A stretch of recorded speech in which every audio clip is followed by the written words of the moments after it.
Hello दोस्तों, welcome back to my channel. अब हमारा टॉपिक चल रहा है आर्थिक व्यवस्था। देखिए, समाज के लिए कहीं ना कहीं ये जो आर्थिक व्यवस्था है वो आज इस जटिल समाज के लिए बहुत ही महत्वपूर्ण हो चुका है। कल के वीडियो में तो हमने जाना किस तरह से कई समाजशास्त्रियों ने आर्थिक स्थिति की जो परिभाषा है वो दी थी, और सरल समाज में किस तरह से समाज की जो अर्थव्यवस्था है वो प्रारंभ हुई और क्या क्या किस तरह से थी, और जटिल समाज में अर्थव्यवस्था की जो संपत्ति और जो मुद्रा और शाखा जैसे फैक्ट्री प्रणाली, निगमन, मजदूरी प्रणाली, ये सभी जो धीरे धीरे आए उनको समझा। आज हम वस्तु विनिमय और उसवी विनिमय के बारे में जानेंगे। देखिए, उपहारों का उद्देश्य उत्पादन के वितरण द्वारा व्यक्ति और सामूहिक संबंधों को कहीं ना कहीं एक स्थायित्व प्रदान करती है।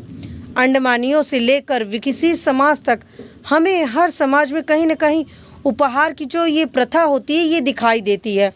उपहार आर्थिक और सामाजिक दोनों दृष्टि से बहुत ही महत्वपूर्ण है।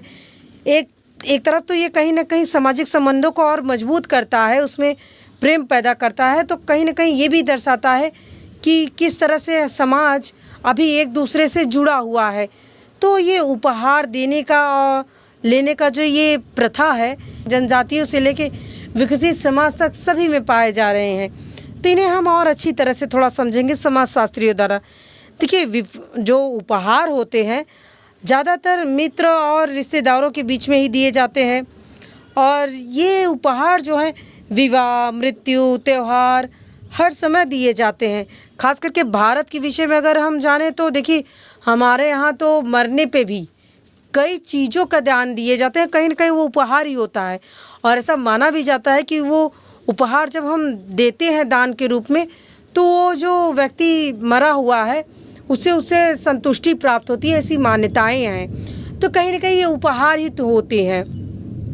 तो इस तरह से कई समाज में ये उपहार देने और लेने के रीतियाँ पाई जाती है। इसी तरह से दुर्खिम जी के जो एक अनुयायी हैं, यानी कि दुर्खिम जी के मानने वाले अनुगामी हैं मार्शल्स मॉस, इन्होंने पॉटलैच और कुला, ये दो प्रथाएं हैं उपहार की, उनका बहुत ही अच्छे से अध्ययन किया। विनिमय का जो प्रणाली है इसको उन्होंने उदाहरण सहित और स्पष्ट तरीके से खोजा।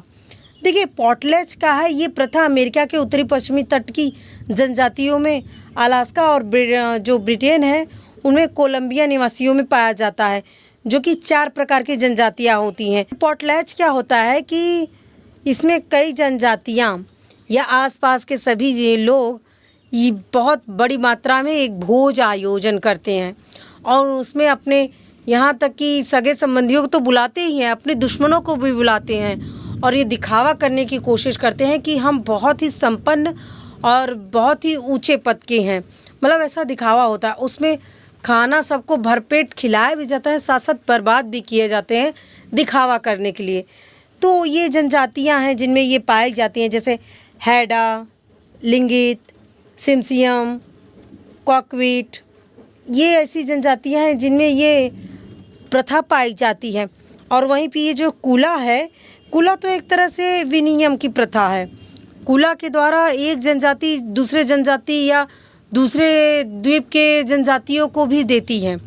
और इसमें क्या होता है कि लाल शंख और श्वेत शंख, लाल शंख के हार बनाए जाते हैं, माला, जिसको सोलवा कहते हैं जनजातियाँ, और श्वेत शंख के बाजूबंद बनाए जाते हैं जिसे मौली कहते हैं जनजाति।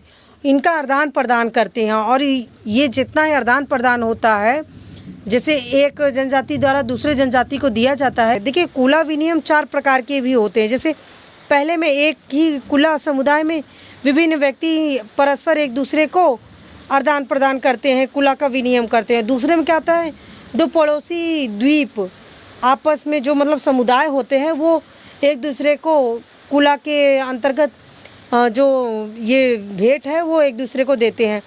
और तीसरे में समुद्र के पार एक दूसरे के नज़दीक जो रहने वाले जनजातीय समूह हैं उनको देते हैं।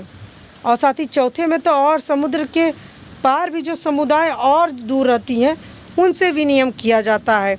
और साथ ही ये भी समझाता जाता है कि जब किसी भी प्रकार की कोई भी दिक्कत होगी तो जिसके द्वारा मतलब ये कुला जो उपहार एक दूसरे को दिया गया है वो जनजातियाँ एक दूसरे की सहायता भी करती हैं दूसरे जनजाति द्वारा हमला किए जाने पे। तो ये जो कुला प्रथा है ये कहीं न कहीं साझेदार और यश और मैत्रीपूर्ण एक तरह से प्रथा है, जो कि दूर द्वीप के साझेदार को भी एक दूसरे से मैत्रीपूर्ण रक्षा करने की और एक दूसरे के साथ मित्रतापूर्ण रहने की एक तरह से क्या कहते हैं भरोसा है। जबकि देखा जाए तो कुला में कोई भारी या कोई महत्वपूर्ण या बहुत महंगी वस्तु नहीं देते हैं, फिर भी उसकी मान्यता जो जनजातियों में है वो बहुत महत्वपूर्ण है, क्योंकि कहीं ना कहीं ये गौरवशाली बात होती है जब एक जनजाति दूसरे जनजाति को कुला के अंतर्गत उपहार देती है। और देखिए इस प्रकार कुला व्यवस्था एक आर्थिक क्रिया है और साथ ही सामाजिक प्रतिष्ठा और बल, धर्म एवं जादू, इतिहास और व्यापार से जुड़ा हुआ है। कुला समूह में सम्मिलित होने वाले व्यक्ति को नियमों का पालन भी अच्छी तरह से करना होता है, क्योंकि आप दोस्ती का हाथ बढ़ाए हैं तो फिर दोस्ती को अच्छी तरह से निभाना भी जनजातियों में और अच्छी तरह से होता है। कुला जो आदान प्रदान होता है बहुत ही महत्वपूर्ण होता है और उसे वो बहुत अच्छी तरह से निभाते हैं। अब हम जानते हैं अर्थव्यवस्था का विकास। देखिए अर्थव्यवस्था का विकास धीरे धीरे कह सकते हैं कि शिकार वगैरह करके आपस में लाते थे या कंदमूल वगैरह, तो एक दूसरे से बांट के भी समुदाय या परिवार खाते। तो एक तरह से ये प्रारंभिक व्यवस्था थी अर्थव्यवस्था के विकास की। और दूसरे चरण में चारागाह अवस्था आई। देखिए चारागाह अवस्था में क्या हुआ कि लोगों ने भूमि जो ज़मीन थी वो सामूहिक रूप से उपयोग करने लगे, क्योंकि उनकी महत्वता पता चली, और जो पशु थे उनको भी पाल कर उनके दूध और मांस का सेवन करने लगे। तो ये दूसरा चरण था। साथ ही अर्थव्यवस्था के विकास का तीसरे चरण में कृषि व्यवस्था को समाजशास्त्रियों ने रखा है। तो देखिए कृषि व्यवस्था में क्या हुआ कि जब सामूहिक जमीन उपयोग करने लगे तो उसी के साथ साथ कृषि वगैरह भी उनमें प्रारंभ किए।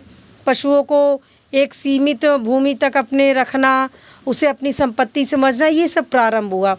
और चौथे चरण में कहते हैं औद्योगिक अवस्था। देखिए इन मशीनों का विकास हुआ और जो आर्थिक स्थिति है वो तीव्र गति से और कारखानों के वजह से बढ़ने लगी।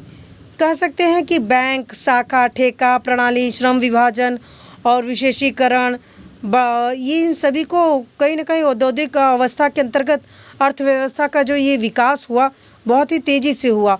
और कहीं ना कहीं मुद्रा प्रणाली वगैरह सब ये औद्योगिक व्यवस्था के अंतर्गत ही पाई गई। वितरण और विनिमय की जो नई व्यवस्था पनपी वो भी औद्योगिक व्यवस्था के अंतर्गत ही आई। मुद्रा का प्रचलन नवीन आर्थिक परिस्थितियों के कई वादों को जन्म दिए, जैसे कागजी जो कार्य होते हैं। इस प्रकार से हम कह सकते हैं आधुनिक औद्योगिक व्यवस्था ने अनेक जटिल आर्थिक समस्याओं या जटिल आर्थिक संस्थाओं को जन्म दिया है।